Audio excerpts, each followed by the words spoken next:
And it is my pleasure, it is my honor to speak to Scott Adams, the creator of Dilbert and the man behind the new book, Loserthink. I'm holding this in my hot little hands here, Loserthink by Scott Adams. How Untrained Brains Are Ruining America, one of Scott's series of really interesting and intriguing books. And Scott, I've been a fan of yours since, I think, near the beginning of Dilbert, right? And I bought the collection books that first came out and all that kind of stuff. Then I bought your first book, and I was surprised that how thoughtful it was and how much it was outside the Dilbert paradigm. I mean, it had a lot of Dilbert cartoons in it, which is lovely. But as you progressed in writing these books, I mean, it's really intriguing how you find these topics and how you drill down into these ideas in such great depth and with such entertaining style. Well, thank you. I should say that it's not accidental. I talk about in one of my books building a skill stack, I call it, where you combine talents where you don't have to be the best in the world at any of them, but they fit together really well. And one of my weird little talents is I'm good at simplifying and sort of twisting a common thing inside out. It's what I do for the cartoon strip. I take ordinary situations and I just extend them or turn them inside out to find the joke. So I do that somewhat reflexively, and I end up seeing the world that way. Every time I see any situation, I say, well, what if it's the opposite of that? What if you turned it upside down? What if you turned it inside out? What's it look like under these conditions? So I'm always testing and poking everything. And I also learned persuasion. I'm a trained hypnotist. So I tend to look at things through a persuasion frame, and I'm pretty good at picking out the parts that are illusions and simplifying down to the part that matters, the true kernel. It just turns out that skill works in a variety of fields, as you just mentioned. Well, and Scott, your previous book was Win Bigly, which was a lot about persuasion, and this was part of this whole Donald Trump phenomenon, which I think you probably seized on earlier than almost anybody in terms of an intellectual analysis of what was going on. I mean, certainly there were Donald Trump fans right from the very beginning, the big rallies and all that kind of stuff, and he was clearly persuading people, but I don't think anybody really appreciated it in the manner that you did almost immediately. And of course, Win Bigly is sort of the offshoot of all of the great analysis that you were actually providing us when we bothered to listen to what it was that you had to say during the campaign. Yeah, that's an example of framing. If you can frame something properly, then you can understand it better. And what I noticed about Trump early on, 2015, is that he had the toolbox of a persuader, which I could recognize because it's something I've been studying for decades. And I realized that the general public perhaps doesn't have that same skill set, so they wouldn't recognize it if they saw it in someone else. They think, hey, it's just some crazy clown who's giving people nicknames and he's full of bluster and there's nothing to this. But as soon as I saw him, I thought, oh no, people do not see what's coming. And to me, I could see a guy standing there with a flamethrower going into a match against a bunch of sticks. And I'm thinking, you don't have to be a genius to know flamethrower beats a stick. And I just figured people couldn't see the flamethrower because they couldn't see his persuasion talent stack, and I could. So that's where it started. And just to continue that thread for just a moment longer before we get to Loserthink, do you think that people are still mostly in the dark about what it is that keeps Donald Trump, keeps the support going for Donald Trump, especially in the places where his support seems to be almost unshakable? Yeah, I think half of the country is consuming news that's compatible with what they already think, and they don't see what the conservatives see. The conservatives are a little more likely, and I think science and polls have borne this out, they're a little more likely to know their own arguments on the right, plus know a little bit more about what the left is saying. And that's not as true on the left. They're a little bit blind about what the right is thinking and believing. So the people on the right have mostly heard my arguments, and people like me who say, oh yeah, this is actually skill. And it's not a coincidence that he can change fields and succeed. He can go from building homes and golf course or buildings and golf courses to a reality star to president. And that's a skill set. He has a skill set that allows him to do that. And conservatives see that. They see the skill. And I think the people on the left have been fed a steady diet from their media saying he's impulsive and crazy. And I guess he just got lucky. Yeah, he might just get lucky again in that sense, too, if people aren't catching up to that, Scott. And I think that Win Bigly is going to be, it's probably over the next year going to get a lot more attention again, especially from people on the right who are trying to understand where where this race is going to go. And so I think you're going to see a little bit of a renaissance. But before that, of course, you're going to have Loserthink, which talks about some of the things that you just mentioned. And you didn't put it this way, but you do put it this way in the book, is that people end up in mental prisons. They get stuck in one paradigm of thinking, and the subtitle of this is How Untrained Brains Are Ruining America. And I guess we could have a whole debate about the education system in the United States, but that's not what this is about. It is in an indirect way. Right. One thing that the education system typically doesn't teach, it doesn't teach you strategy for life. And that's why I wrote my earlier book, How to Fail Almost Everything and Still Win Big. It was more about how to have a strategy, including things like building a talent stack. With Loserthink, it's more about people having gaps in learning how to think the way people learn in different disciplines. So, for example, if you'd never been exposed to the way an economist thinks, you would think you had common sense and you didn't really need it. You wouldn't know anything was missing. But an economist might say, and I just like to use this example because it's easy, do you know what a sunk cost is? Now, a lot of people would say, I don't know what that is, never heard of it. And it's the idea that if you've already spent money and it's gone and you can't get it back, then your next decision should ignore the money you've already spent because it's gone. But most people with their, quote, common sense would say, hey, I don't want to waste the money I've already spent, so I better double down on this and maybe I can make it all pay off in the long run. And that's just an error in thinking that economists all know. It's just really basic. But you just have to hear it once and you say to yourself, oh, yeah, that makes sense. You can't get it back. It shouldn't be part of your decision. So what I do is try to fill in from different disciplines, just the simplest ways that they see the world, and you can pick them up quite quickly.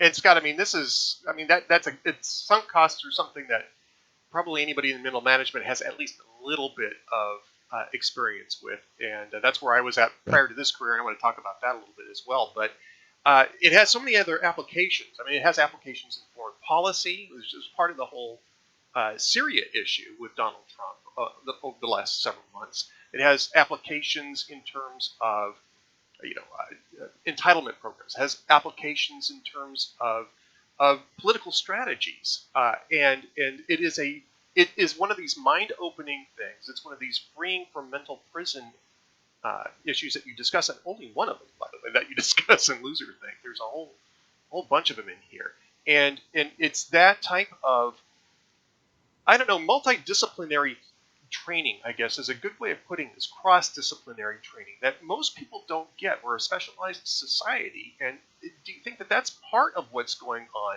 with Loserthink in America? Yeah, I think so. This all came about because I spend a lot of time debating with people on Twitter, and I noticed that when people disagree with me, I'll often click on their profile to see what it's all about. And when the disagreement makes sense, maybe I don't buy into it, but I think, well, that's a pretty good argument. I'll click on the profile and I'll see lawyer, engineer, economist, scientist. And then somebody will make an argument that is just crazy, like just completely divorced from any sense. And I'll click on the icon, and more often than not, it'll be musician, poet, journalist, and people who probably have very high IQs. If you're a writer for a major publication, well, you're really smart, if you're writing for one of the big papers, especially. But have you studied economics, even a little bit? Have you experience with psychology and hypnosis and history and some other things that would allow you to look in more windows? So it's about blind spots. It's not about intelligence. And I remind people in the book several times that I've made every one of these mistakes. It's just that I've sort of crawled through them and worked through them a little bit more than other people. So I thought I'd save people the time that I spend trying to learn this stuff. In fact, you emphasize this actually a number of times in Loserthink, that this is something that you've learned from your own experience as well as the experience of others. And let's face it, if you're on Twitter or social media, you've got a great laboratory for Loserthink most of the time. Yeah. Comment sections, that sort of thing. There's usually a lot of that going on, but even people who are trying to have an honest debate are limited by the fact that they have not necessarily narrow viewpoints or narrow values, but just simply narrow experience in unpacking different arguments and understanding more Yeah. complex definitions, right? I mean, just the definitional basis of these arguments is part of the problem. Yeah, and let me give you two examples they're so rampant. When you first hear me explain them, they will become visible to you in the future. One is the mind reading illusion, and you'll see that in most of the headlines right now, about politics anyway. The people are assuming that they can understand what a stranger is thinking so that they know their intentions. Now, I don't have to remind you that if you've ever been in any kind of a personal relationship, you can't even tell what your closest, loved one is thinking. You don't know what your spouse is thinking. They don't know what you're thinking. In fact, most of your fights are because one of you thought the other one was thinking something and you were wrong. So how good are we at thinking we know the secret intentions and the motivation and the real reason somebody did something? We don't know that. And once you see how often the critics and the pundits appeal to their ability to read the mind of a stranger, you'll start seeing it everywhere. Just the fact that I've mentioned it, and watch how often you see that. Well, Here's another one: using analogies instead of reason. yes. Now, analogies have their place. It's a good way to describe something for the first time if somebody's never heard of the thing. But people use it to predict, and analogies don't do that. And the example I use is, if your cat has a marking under its snout that looks like Hitler's mustache, that does not predict that your cat will invade Poland. And you'll see that kind of thinking all over Twitter. People will say, this reminds me of this other situation. Yeah, and I know you're thinking, oh, that's crazy, Scott. Your example is so exaggerated. Well, here's one. People say President Trump criticizes the press, therefore, well, it's going to be full Hitler any moment now, because that's Right. what dictators do, which, of course, makes you think past the sale. The sale is the press doing something that they should legitimately be criticized for? If not, well, that's pretty bad. But if they've crossed the line into naked partisanship, well, maybe a little criticism from the bosses is exactly what the country needs, just to keep things in perspective. So those are just a couple of examples. Once you hear them for the first time, they just automatically become part of your filter going forward. Well, another one that I like is a little bit more nuanced. Those are great examples. The one that I like that was a little bit more nuanced is that history repeats itself except when it doesn't. And that's another fallacy I think that we all fall into, which is that we are so locked into the idea that history repeats itself. I forget who it was that said the quote, history repeats itself, first as tragedy, then as farce. And that has become so embedded in our thinking that we automatically think that just because you have, we'll go back to the Hitler analogy, just because you have a street riot, it means that that soon Nazi Germany is going to be rising again. I mean, it is a fallacy, and as you point out in the book, history doesn't repeat itself so many times that we just don't pay attention to it because it just doesn't cross our mind to notice it. Yeah, it's a context problem. You just don't notice all the time history doesn't repeat. And then when those few situations where you say, hey, this reminds me of another situation, and then you talk yourself into the idea that history repeats, which is greatly aided by the fact that it's a famous saying. Where if something fits on a bumper sticker and you've heard it a bunch of times, especially if it rhymes, your brain uncritically imagines that it's meaningful. And history repeats is the least meaningful saying and the least predictive thing you'll ever see. It's just true that people are always people. So if you put people in a situation where they can steal and get away with it, okay, they're going to do that. But Right. you don't need history repeats to know that people are selfish and short-sighted and all those other things that people are. So it's just good to keep in mind. History doesn't repeat, but people are always people. Right, and it's not that history repeats, it's just that you know what human nature is kind of like, and that's the reason why you set systems up that deal with human nature in an honest sort of way. So in Loserthink, and I'm going to hold the book again just because it's, this is the book, and it's available in your local bookstore. It's #1 in political humor, and I want to get to that point in just a second on Amazon. Check this today.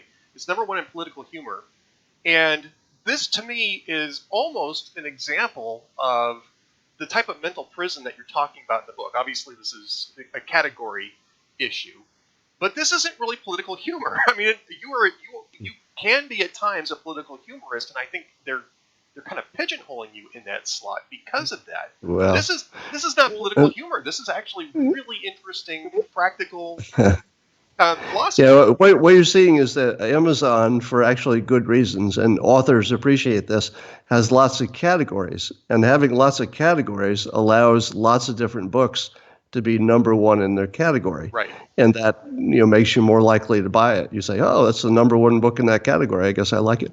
So this book, like my other ones, is also, I think it's #1 in cognitive science. Excellent. There you go. #1 in graphic art and cartooning or something. It has nothing to do with any of that. So Amazon is marketing, and that's all you should take away from that. Right.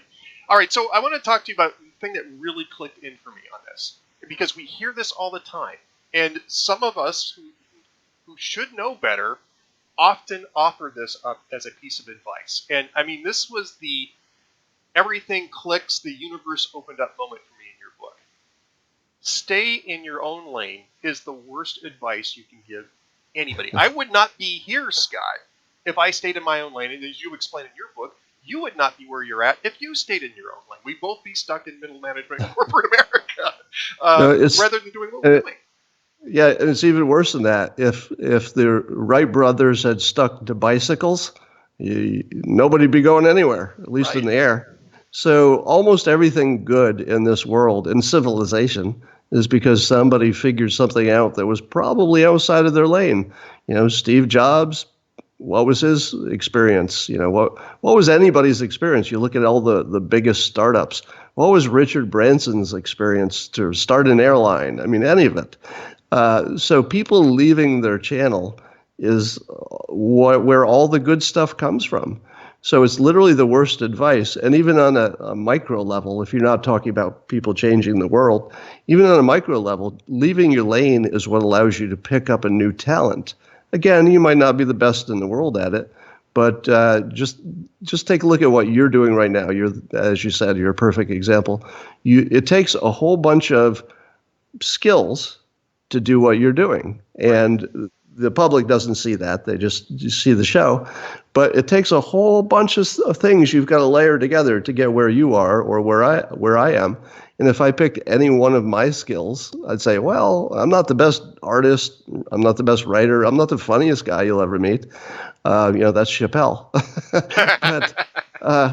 But I'm pretty good at a whole bunch of things because I keep leaving my lane. And I accidentally ended up being a notable political pundit with several best-selling books on the topic. None of it was planned, and all of it was only possible because I left my lane a lot. And this is the reason why I bring this up is, first off, it's a good point on its own, but it really is the core of what you're trying to get at in Loserthink. The problem with being in a mental prison, the problem with Loserthink, is staying in your own lane and not getting that cross-disciplinary outside experience in different ways of looking at things, different skill sets. And this is not just in politics, where I think it would be helpful if people actually paid more attention to what other people who disagree with them are saying. I'm talking about just the way that the mind it processes things. Is that people don't learn new languages, which is also a good way of expanding your cognitive abilities. They don't take up woodworking. They work on the computer. They don't take up woodworking.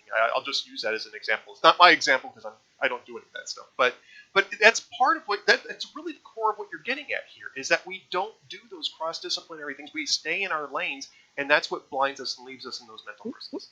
Yeah, let me adjust your example though. When you use the example of learning a language, I think most people say, "Well, that sounds really hard," and it is, Yeah. especially if you're an adult. The things you can pick up more easily are. I'll just give you one example. Design. I could spend, and I've done this in my presentations, I spend 60 seconds telling people 80% of what they need to know to design a web page or just have a design that's good. And I'll do it right now. If you've got an L shape in your design, meaning that there's something on the left and the bottom, or it could be upside down, could be the other L, any kind of an L, that the brain will say, oh, that's a pretty good composition. That's a good painting. That's a good website. And if you put everything in there and fill up all the spaces, your brain says no. Okay, I just taught you about 80% of everything you need to know about how to create a good composition, whether it's photography or websites or anything else. So there are a whole bunch of things like that. For example, I could teach you the humor formula. If you just Google my name and humor formula, you'll see the 6 things that you should put into a joke. And you would go away after, I don't know, 5 minutes and you would be 60% of the way to being a professional cartoonist because once you know the formula you're halfway there, or 60% I guess. So there are a whole bunch of things you can pick up really easily that fit together well. You don't have to learn a language, but in California if you knew Spanish or Chinese it would be really good. Well, and you have an example in here about being able to take advice too, and being open to taking advice. And I never knew this story about Stephen Pastis, who writes. Oh gosh, now I can't even think of the. I love the comic, and I can't think of the name of the comic. And you can help me out here. It's Stefan Pastis, and Stephen Pastis. it's Pearls Before Swine. Pearls Before Swine, which is it's a great comic, and there's a. I won't talk about what the anecdote is because you should actually buy Loserthink. I'm not going to give you everything that's in this book. Go out and buy the book, but there's a great anecdote in there about people who ask you advice and then don't listen to what you have to say, and what happens when people do listen to what you have to say, and how often we turn our minds off because what we're looking for when we ask advice is simply some sort of endorsement of what it is that we're already doing, and that's not at all helpful. That's another mental prison. Yeah, I'll tell that story briefly because it's too good now that you teased it. So once Dilbert became a big deal, lots of cartoonists who wanted to break into the business would contact me and say, "Hey, can you give me advice?" or "What do you think of my sample comics and stuff?" And I would often give them advice, and almost universally they would reject my advice, and I would think, "Huh, I kind of know how to do this." I know how to do this. And they would say things that really spoke to artistic integrity or whatever that is, really ego. And they'd say, yeah, no, this is the way I want to do it. So they weren't business people. They were sort of trapped in their little ego bubbles. Now, Stefan Postis also was a brand new cartoonist who had not broken into the big time. He asked me to go to lunch, picked my brain for a couple hours, took copious notes, tried a bunch of techniques, kept what worked, I assume discounted what didn't. And he's now one of the richest cartoonists in the world because he picks up skills. So first of all, he's picking up a lot of skills. So his talent stack is building all the time. But he took advice. And as weird as it sounds, people ask for advice and often don't take it. He was able to say, okay, it's not all about me. I will take your advice, do what you recommend. It worked for you. Let's see what happens. He could always change it if it didn't work. And that made him one of the most successful cartoonists on the planet. So, and really the story there is, can you lower your ego long enough to accept that somebody else has a better idea? At least long enough to try it. And he could do it, but others couldn't. It's a great chapter on ego too, by the way. The or portion of a chapter on ego and how it can help and how it can interfere. That's also part of Loserthink. And I think we want to wrap up here. Scott, it's been great talking to you. I have to ask you, after Loserthink, I'm holding up the book again here. After Loserthink, what comes next? Because you've pretty much covered. I mean, it seems like you're covering everything with these books so far. Do you have something else in the hopper, or are you just kind of waiting to see what develops? You know, 25 years ago, I said, this cartooning thing will only last another 5 years. and, and 3 books ago, I told myself, I'm never going to write another book. This is so much work. And so the answer is, I don't know. I don't think about it when I'm on sort of in book tour mode because I'm Right. just laser focused. Maybe something that you don't see coming. I think maybe my next book will be important and something you didn't see coming. Well, you know what? I think that that's been describing your books pretty much all along the way, Scott Adams. And I want to thank you very much for taking the time to talk with us about Loserthink and wish you the best on your continued book tour. Thank you very much.